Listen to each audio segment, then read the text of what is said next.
Welcome to Graceful Healing, a podcast to get straight talk about healing and living again. My name is Maureen Lake. I'm a holistic health coach, speaker, author, and thyroid disease fighter. Each week, I'll be bringing you graceful conversations to inspire you to seek new ways to hit the reset button to catapult your health and vitality to new levels. Listen in and open your heart to all the new possibilities. Are you ready? Let's do this.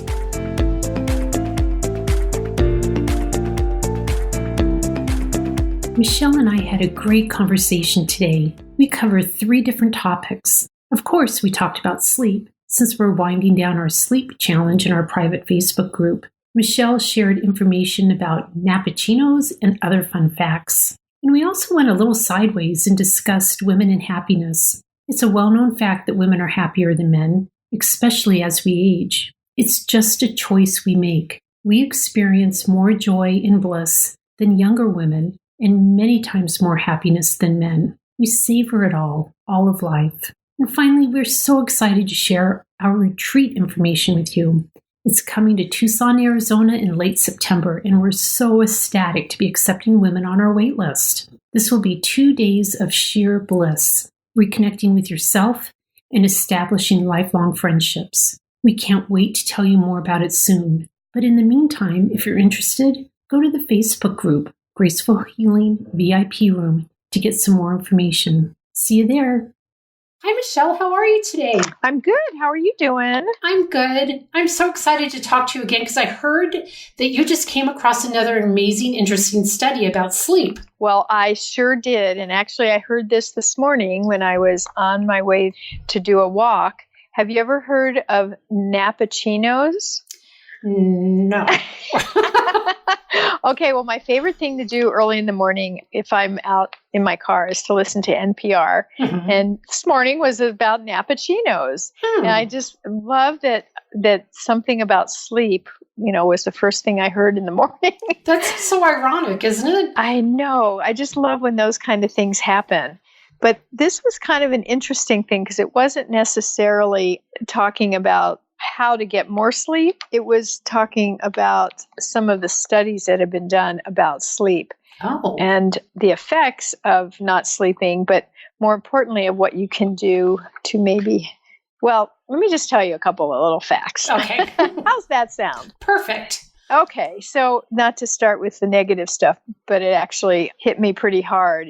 There was a study done at the University of Colorado in Boulder. Oh, there you go. That's close to home for you, isn't it? It sure is. So it was a study with young, healthy adults, and they agreed to stay in a sleep lab, but they could only sleep 5 hours or less for 5 nights. That was the condition. They no more than 5 hours. So after 5 days, if you can believe this, people gained as much as 5 pounds. Oh my gosh, maybe that's my problem. Right? That's what I'm thinking. That explains all the extra weight I'm carrying around. So it was fascinating to me. That's what got my attention because the links, between sleep loss and metabolic disease. Mm-hmm. So how lack of sleep really is, your hormones are thrown off because your body's not resting. And then that regulates your appetite and people tend to eat more when they're sleep deprived. Mm-hmm. So that's, of course, the basic, the vanity part of it, of gaining weight. But here's the secondary thing was that there's a decrease in your insulin sensitivity if you're sleep deprived. So for those of us that have been, sort of either diagnosed or headed towards prediabetes, this is the key right here. Mm-hmm. Because the study shows that lack of sleep deprivation is going to raise your blood sugar. Now, here's the good news, that this rise in blood sugar could maybe only be temporary in young people. Oh, that is so good. You can reverse it. Mm-hmm. Now, I don't know what that means, people our age, but I thought that was really important for people, especially people that I work with that are college students. Mm-hmm. And, they're not sleeping much, that that this would be something really important for young people to know about. Oh, absolutely. But here's the part I thought you would just love to know. This is why they called it Nappuccino, is that, life gets in the way. So not only do, if you're struggling with sleep, but, if you've traveled and you get home really late from a flight and then you have to be somewhere early in the morning, you're definitely not going to be getting the sleep that you need. So the short-term effects of when that happens can be reversed by catching up on sleep. So there's this other study that says, let's say you're a person that needs 7 hours of sleep a night to feel, like you're adequate, that really you need 49 hours of sleep during the week. So if you can't get all the sleep on every night, that, on the weekend, rather than worry about getting up at the same time or going to bed the same time, that you could use that time to catch up on your sleep and still have the benefit. Oh, that's interesting. Yeah. So, these are some different studies that have been done, but I just thought, gosh, for the day-to-day when you can't fall asleep and you're worried about how you're going to get through the day, to know that the next night you can be able to catch up on that sleep was interesting. It is interesting. But, yeah. So here's where Nappuccino comes in. I love that name. I'm going to incorporate it into some drink or something. So here's what you do. Let's say you really feel like you need to take a nap. You're struggling all day. Naps are good. That's why babies take naps. But a 20-minute nap can equal 1 hour of sleep if you do it right. Well, that's kind of like yoga nidra. Yeah, it is. If your brain can just rest like that for 20 minutes. So I know sometimes if I would want to take a nap, I'd be more stressed for 10 of those minutes about, will I fall asleep before my 20 minutes are up? Right. So here's a little tip that you can try is to drink a cup of coffee or have some kind of caffeine and then lay down for your 20 minutes. Isn't that kind of crazy? Because when you really wake up, does that mean you can eat chocolate before? Yeah, well, I'm thinking that might be a good test. Eat a candy bar and then lay down and see what happens. But it takes about 20 minutes for caffeine to kick in. So then when you wake up from your short nap, then you're more alert because of the caffeine. But you can't do this after 3 p.m. Oh, yeah, because the caffeine is going to keep you awake then. Exactly. Yeah. So you have to be careful and you have to make, it's a lot of work to take a nap. Oh, that's funny. I just love this. If anybody's interested in learning more, any of our listeners, this was on NPR on the early morning show. I can't find where it says, but it was on Monday, March 25th. Yeah, today. And today. Yeah. Today. But our listeners will be listening to it on another day. Right. So it might be confusing. Yeah. But anyway, you can just Google that under NPR Nappuccinos. Cool. That's cute. That's really a cute name. So I just love when, something that we're talking about shows up in different ways. I know. I was explaining to you earlier an interview I was doing today, and the woman was talking about dementia and Alzheimer's and how sleep is such a huge problem in helping to not create the disease, but make the disease even worse. So, sleep is so incredibly important in all stages of our life. But yeah, it seems like when you get to our age, say, whether you're in your late 40s, your 50s, or your 60s, we all start declining in health in some way, right? Some of us end up, I don't know, with high blood pressure or whatever it might be, but we all start to lose some type of impact with our health. And you kind of sit there and think, well, there's no way around it, but there really is. We have 5 or 6 decades of coping skills behind us. It's in our history. Oh, yeah. And we know how to work around a lot of these issues, just like, say, the issue of taking a nap and drinking the caffeine before, so you wake up more alert. So I just think that we need to really be aware that just because we might have some stumbling blocks along the way, that's part of the aging process, there are plenty of workworkarounds. It's such a great reminder, and we don't have to give in to it. I'm just getting old. That's true, but there's definitely ways to benefit from getting older.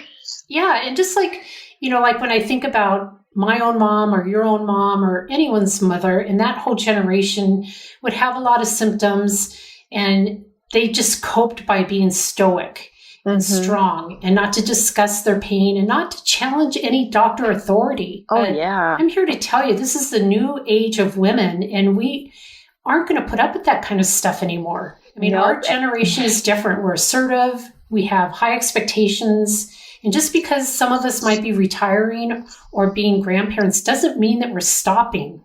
Oh, yeah. No, we're not giving up. That's for sure. I think that's what one of those attributes of baby boomers, too, is, like we're never going to get old. Exactly. Who wants to sit around? No way. And I think that's like what's so cool about even us having these conversations is because we're at this age where previously people would just retire and, I don't know, play golf. Not that that's a bad thing, but, now people are having like second and third careers, and that's how I feel like, oh gosh, we get to reinvent ourselves again. Here we go. Exactly. It's like third, fourth time in like our history, right? Yeah. Because we take on these different roles with every new kind of generation that we are faced with. And now I just feel like the roles that we're taking on is so incredibly, happy in so many ways. Yes, I do. I feel like I wouldn't say I was unhappy, but I feel like I am a happier person. I look at things in a much more positive way at this point in my life than I think I did when you're bogged down with other things in the way, I suppose. Exactly. Yeah. Yeah. And I just think it's a choice. It's a choice to be happy because some of us can be raised in like the worst horrific conditions or situations and still have a positive outlook. And it's really because you've made that choice to have that outlook. Yeah. And you know what is so funny? I was just having this vision of, it's probably been 20 years ago, like the Red Hat Society. Yeah. Yeah. I think that was sort of like the start of women, older women saying, I don't care anymore. I'm going to wear my red hat and my purple dress, and and that was not our generation. That was like probably our moms, older moms, actually. I don't even, and, it was like, who are these women? But I think it's so cool. Like, that's what I aspire to be like, not the movies that are popping in my head, like Grumpy Old Men, Grumpy Old Men Part 2. The Odd Couple, all of those that are about men being really grumpy and not happy. Really? Well, they say that women are a lot happier than men. I think that's really true. I do too. And they say that women are happier as they get older. And I think that's really true too. Yep, I would agree 100% with that. I mean, just look around and, and all the women who are doing such great things, with their lives. What about Ruth Bader Ginsburg? Yeah. I mean, how inspirational is that? I know. So there's a lot of cool stuff going on, and we're part of it now. Yep. That's the crazy thing. Like, where did time go? Yeah. God. But I'm proud of having those badges along the way. Are you? Yeah. Crossing those milestones of kids getting into, school or getting into high school, getting out of high school, like sort of their transition, and then not like meeting people now. And I'm not identified as the mom of, my children. It was like, it doesn't even come up in conversation really anymore about, do you have kids? Where that used to be the first thing you would either, what's your job and do you have kids? Exactly. And now that's not the case. I know. I think there's two things that I absolutely love about like where I am now, where I didn't have this ability before, is I can be in a situation and I have the ability to just walk out of that room whenever I want. Where before I just would have felt like I had to stay and feel stuck and maybe try to hide. But I'll just walk right out now. If it's not going to fit my needs or it's not what I was expecting or it just doesn't feel like it's a good fit, I'll just walk right out. That's awesome. Yeah. And then the other is like the power to say no. Yeah. I don't know where that's been my entire life, but all of a sudden I found it in my back pocket. And you've tried it, and have you had any repercussions from it? Oh, yeah. but it's okay, It is okay. Yeah. It's like, that's where I am at this point in my life. I mean, well, I think that's great. And you think about, what if you say no and it's not received well, maybe that's something to pay attention to. Exactly. And like, wait a minute, I have a voice. Yeah. So cool. Yeah. So I love these suggestions about sleep now. So have you been sleeping any better now that we kind of got off track? You know what? It's really strange. I feel like I haven't been sleeping better, but I've been having dreams, or remembering dreams. And that is, I can't tell you the last time I had dreams that I could remember. So something has changed.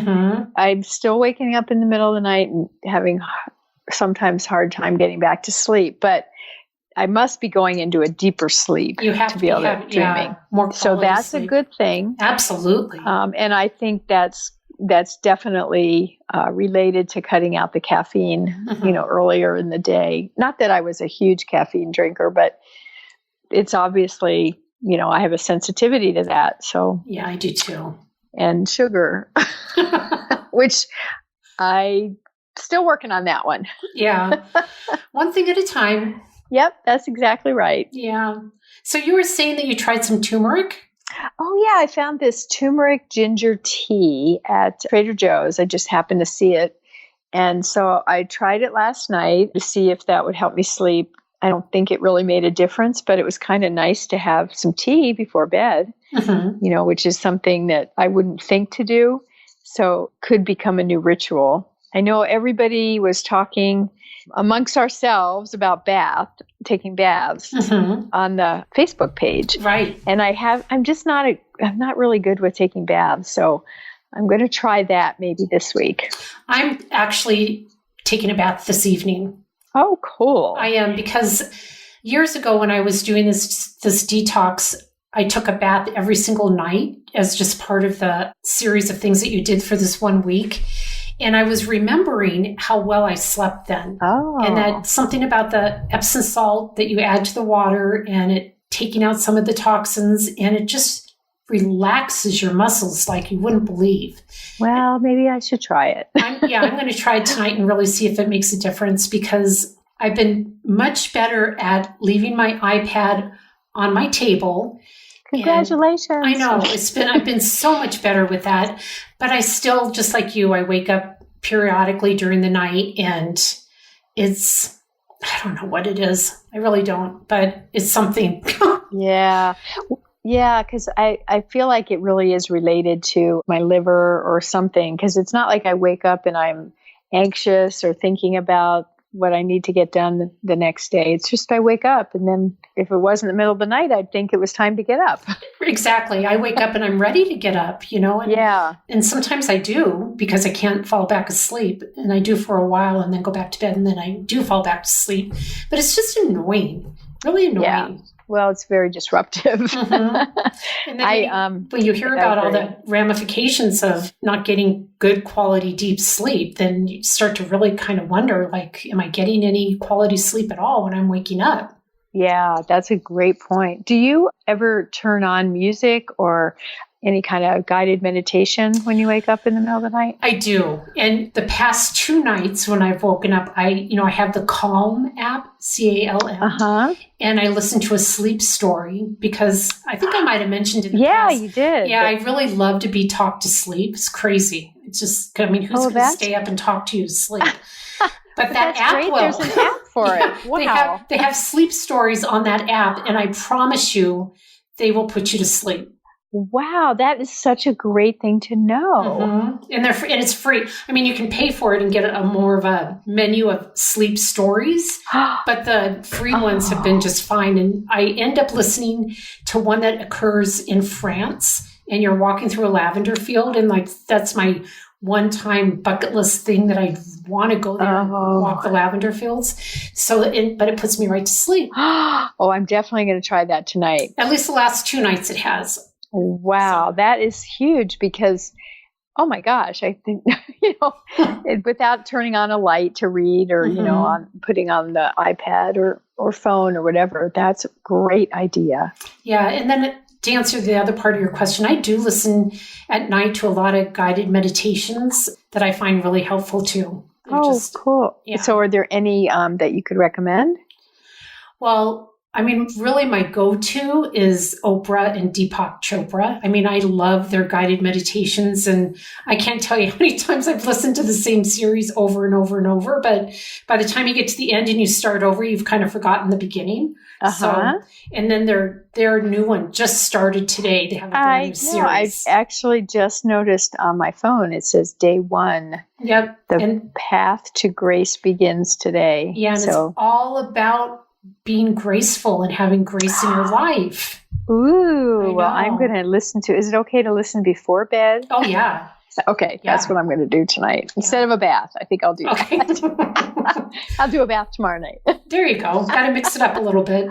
That's right. Oh, I know. I'm like, wow, this is like relearning everything. Mm-hmm. And it's just all about like listening to your body and figuring out what works and doesn't work, because it's not going to be the same thing for everybody. That's for sure. Yeah, that's true. Or the same thing for you all the time. Mm-hmm. I think that you probably, we go through periods of time where one thing works and then it switches up. Oh, yeah. That's no different than chocolate, right? I mean, yep. You can't always eat the same chocolate bar. Sometimes you have to have those M&Ms. Well, it's so funny about the chocolate, because I've been on this kick since last weekend where I've been having sugar every day. And I went months, with really not craving sugar, and, kind of did a sugar detox like in the summer. And now it is so addictive. That's just proven to me how, like every day I'm like, where's my chocolate? I went through that over the Christmas holidays. I mean, because I can go like months and months and months without sugar ever crossing my lips. And then I just become the world's biggest pig. Yeah. So how did you break the habit over the holidays? I mean, it took a long while. I mean, it really did. It wasn't like cold turkey, like I can do some things. I had to really wean myself back. And then now I'm at a place where I'm really pretty good. But the thing for me is I can really tell it in my energy level. Like my fatigue kicks in once I hit like this sugar threshold. Yeah. And so when I hit that, I'm just like, whoa. And it's like a reminder that I guess I need a good kick in the butt, like this is not good for you at all. So knock it off. Yeah. Well, I know it's really bad for, it's bad for everybody, but particularly I know how bad it is for me after, the pre-diabetes kind of thing, for several times I've been in that zone and I've worked hard to not be there. But yeah, I'm just amazed at how addictive, just a few days of it. I know. It's really, so that's my thing this week. Besides sleep, I'm going to break that in detox off the sugar. And the thing that people don't realize too is the artificial sweetener is even more difficult to break that habit. Yeah. I mean, that's harder than breaking a cocaine habit. Yeah. Isn't there something about it's only like one molecule different than cocaine? And so I wonder we're so addicted to it. Yeah, it's bad stuff. That's really for sure. So now I'm motivated now. Eat whole foods, get sleep. Yeah. that's our mantra. Find some good fruits to substitute for your chocolate or something. Is it just chocolate or is it all sugar? Nope, it's just chocolate. And it's so funny because I know all of that. And I've had those experiences where like, how an apple could taste so good because, I haven't dulled my taste buds with chocolate. But right now, I should have never made those brownies last week. That's what started it. Well, do you like dark chocolate? I do. I like all chocolate. Bad chocolate and good chocolate. See, if I had to eat dark chocolate every day, I would never eat it. Well, I've created by thinking that was going to be better for me over the years. I've been able to get used to it. And I actually do like it. And you don't have to eat as much. Right. And it is kind of healthy in a way. They say it's healthy, but I'm sure it's not healthy, when you choose that over like an apple. Yeah. That's true.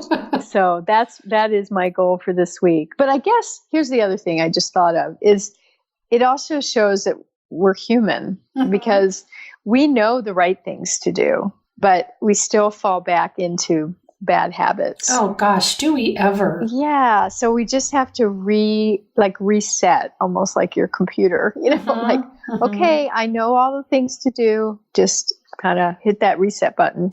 That's one of the things that for me personally, and again, it's different for everybody, but the power of journaling resets me because I can wake up in the morning and kind of reflect on my previous day and go, dang, here I was, I ate blah, blah, blah. But then somehow it'll always come out in my free writing and my journaling that morning. And then it's as if I've laid the groundwork for a new day. That's awesome.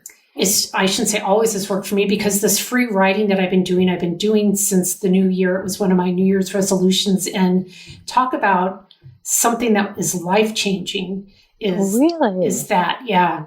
So how do you do it? Well, for me, I do what's called the morning pages, and there's like a whole step process that you go through. But the journaling part is really just waking up in the morning. The first thing you do before you even get out of bed is you journal write, and you don't have any prompts. You just free write whatever is coming out at the time. And typically it's stuff that you marinated over during your course of your sleep, during the course of the previous day. It's amazing what comes out in this free writing. Oh, wow. And then you write for 3 pages and then you're done. And you don't even necessarily ever have to read it again, but it's like this cleansing thing that you do that helps you almost like reorganize your brain to start the day a new way. So is there a prompt like today you write about? No prompt. This is whatever comes to mind. Yep. And it could be that you wake up and you write, I can't think of a stupid thing to write about. And that's how you get started writing. That's what I was going to say. Exactly. Yeah. But for that hasn't happened to me yet because I wake up with whatever thoughts are like just rumbling around in my brain from that night, or even maybe what I had a dream about that I wasn't aware of. And it just comes tumbling out. But in the course of the writing is like, God, I'm so pissed that I had, 2 bags of M&Ms watching blah, blah, blah, or whatever it might be, comes out in your writing. And then, just like, wait a minute, that's kind of like a aha right there, a red flag that is coming to the surface that I need to pay attention to. And it happens for other things. I'm not just talking about chocolate, but it could be, like, maybe I was, I don't know, with somebody at the grocery store, whatever it might be. Yelled at my dog or fascinating. Yeah. Just things that are bothering you, bugging you, come to the surface. And so 3 pages. Is there significance to the 3 pages? There might be, but I don't know what it is. Maybe it's just enough to get the stuff out, Wow. Okay. I'm telling you, it is powerful. I'm going to start that too. I'm going to have to get up earlier. Well, and it only takes, seriously, it takes maybe 10 minutes. That's great. It's just, keep it at your bedside. The thing that's, like when I'm traveling, I bring it with me because I'm obviously traveling alone. And so it's really, really easy to do it. Mm-hmm. But I will admit that when I'm at home, and it's a lot harder to keep that habit going because my mornings aren't just me. Yeah. There's other things involved in my morning routine that I have to be aware of. So it makes it harder. Well, is that part of the artist's way? Yep. Okay. That sounds familiar. Yeah. Well, that's neat. We'll have to talk some more about this. We do. At our retreat. There you go. Michelle, tell everybody the location that we found. Oh my gosh. I am so excited. And I have to say, for our listeners, that wasn't scripted. That just popped in my head when we were talking about the artist retreat or the artist way. So Maureen and I have been investigating places because we love talking to each other, and it would be really fun to be able to do this with each other in the same room. Exactly. And we've been toying with the idea of holding a retreat. And I think we found a location here in Tucson in September. And I hope any listeners out there who want to check it out, it's Tanque Verde Guest Ranch in Tucson, Arizona. And it's so cool. It's just it's awesome. It's gorgeous. It's like a dude ranch. It is. It's an old dude ranch. It's been around for quite a while, and it's gone through a major sort of rebirth in the last few years. And it's a great family place. Lots of weddings take place there because it's actually, if you've ever heard of Paul McCartney. Oh, yeah. He used to live out there when he was married to Linda. Oh, wow. I didn't realize really that. Close. Yeah, it's just on the very eastern end of sort of Tucson in a beautiful location right up against the mountains. Oh, wow. Great for hiking, great for horseback riding. There's just a million activities that we can do at this location. Mm-hmm. And I'm so excited for us to start planning. I am too. I can't wait. So those of you who are interested, hop onto our Facebook page and start telling us, what you want to do. Yeah, we'll start a wait list for people. There you go. And then once we get our sales page up, we'll send you an email on how to get to the sales page and learn more about it and hopefully sign up. Yeah. So we're looking at September. We're not exactly sure, but probably later September. Mm-hmm, definitely later. Gets a little cooler in Tucson the later into September. And we're going to be having so much fun. The heat won't be a factor. Yeah. But the cool will be nice. Yeah. And mornings, if you ask anybody that lives in Tucson, it's like September mornings are the best. Oh, I can't wait. Because it's nice and cool and the sun still comes up early that you can get out and do some really cool outdoor stuff. Yeah. Which is what we're all about. There you go. So fun. Yeah, I'm excited. Me too. And I'm glad we decided on this location because just all the different things that we have planned, it's going to fit so perfectly with the environment. Yeah, I know. It's funny how things just fell into place when we started looking and it was like, oh, here we go. Yes. Because we first started talking about like renting, a vacation rental, or a house. But I think this will be 10 times better. Oh, yeah. And the access to the horses and the morning breakfasts is going to be fantastic. Yeah, but I think there'll be something for everybody. Mm-hmm. I really do. Absolutely. So stay tuned, right? And meanwhile, the two of us will get ourselves organized here. Yep, we will. Oh boy. Fun good. Times. Absolutely. Well, it's great talking with you again, Michelle. Always. This is the highlight of my week. And as much fun as we're having now, I have like some new to-do lists, which I'm going to take a bath.